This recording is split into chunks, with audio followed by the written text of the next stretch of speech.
Hello, folks. Welcome to this episode of Rich Insights. I'm Don Rich. Today's topic is 4 apples a day will keep the Dow away. What the hell is he talking about? Well, we're talking about compositional changes to the major indices.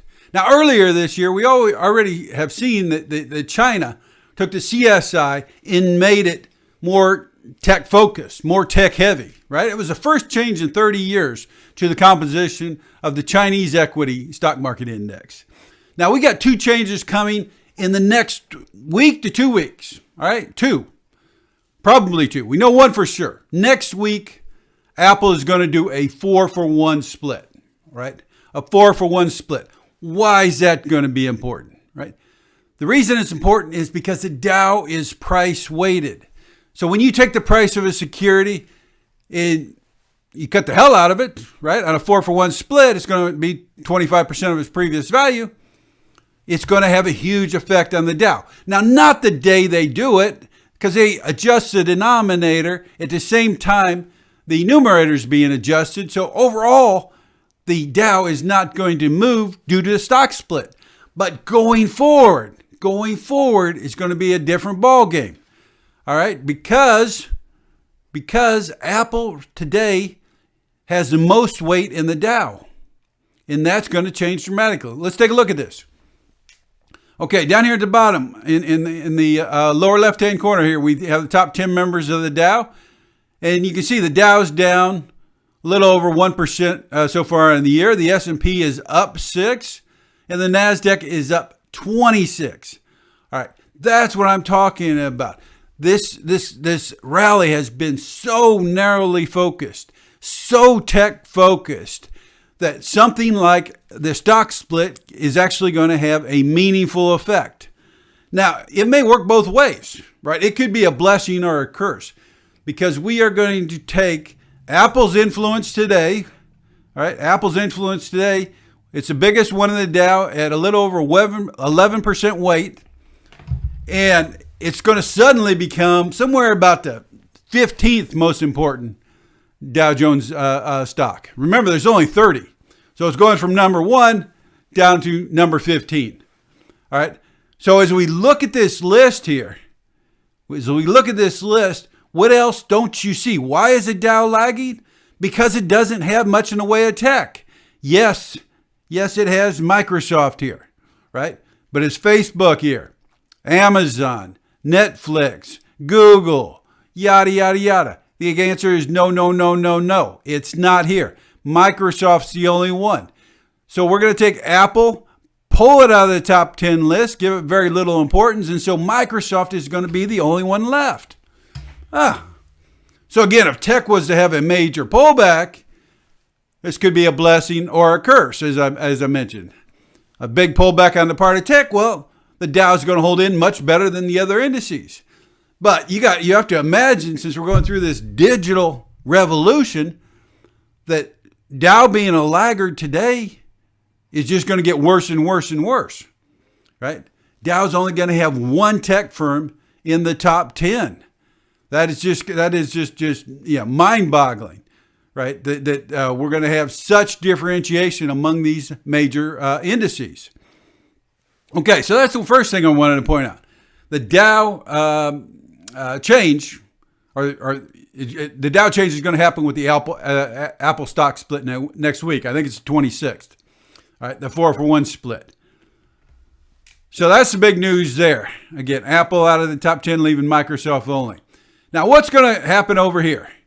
What's going to happen with the S&P 500? Well, a number of people are speculating that we're coming up to the time of year where the S&P compositional group tends to make changes. Apparently, they make changes mid-reporting cycle. And so sometime over the next 2 weeks would be about the halfway point for Tesla. Now, take a look at this, all right? Tesla, of course, is up 350%. That's one reason, of course, that NASDAQ is outperforming by so much. 360%. Now, if we take Tesla and it gets added to the S&P 500, it's going to come in somewhere in the top 10, at the lower end of the top 10. All right. Now, again, that one's not guaranteed. Apple's going to have their stock split. It's going to have an effect on the Dow, or the Dow weights going forward.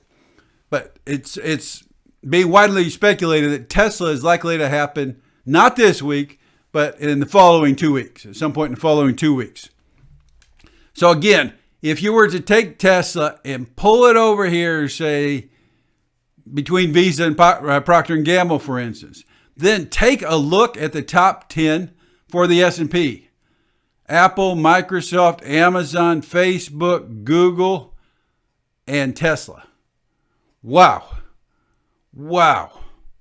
That would be a meaningful change, right? Then we would probably get a lot more harmony between the NASDAQ and the S&P 500, right? We wouldn't have this 20-point gap if we start bridging some of those compositional differences between the two.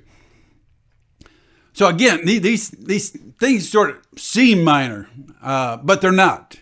They're not, particularly in Tesla group, of course. When you get picked up by an index like the S&P 500, then all large cap managers have to hold your stock whether they like you or not, right? Otherwise, they run the basis risk. All the passive funds, of course, have to pick you up. Now, many people have already front-run this on Tesla. They expect it to come in. So I wouldn't expect, a huge bounce afterward. But you have this sustained buying then all the time going forward, right? It has a meaningful effect. And, by the same token, once Apple does their split, then the Dow Jones Industrial Average is going to be almost tech-free, right? Tech-free during a digital super cycle, right? This is sort of blow your head sort of thing. Now, maybe it's me. I've got tumbleweeds for friends, so I get excited about this sort of stuff. But it is actually important. All right, it is actually important. From the perspective of knowing what's in your indices. Okay, so that's our message for today. If you found today's video useful, help a fat guy out here. Okay, please subscribe to my YouTube channel, Rich Insights, or follow me on LinkedIn. The posts there are called Fat Stackonomics. All right, become a fat stacker if you would. That'd be great. All right, so I'm Don Rich, and you just experienced a Rich Insight. I hope you've enjoyed it. May your beer be colder than the company you keep. We'll talk again soon. Thank you.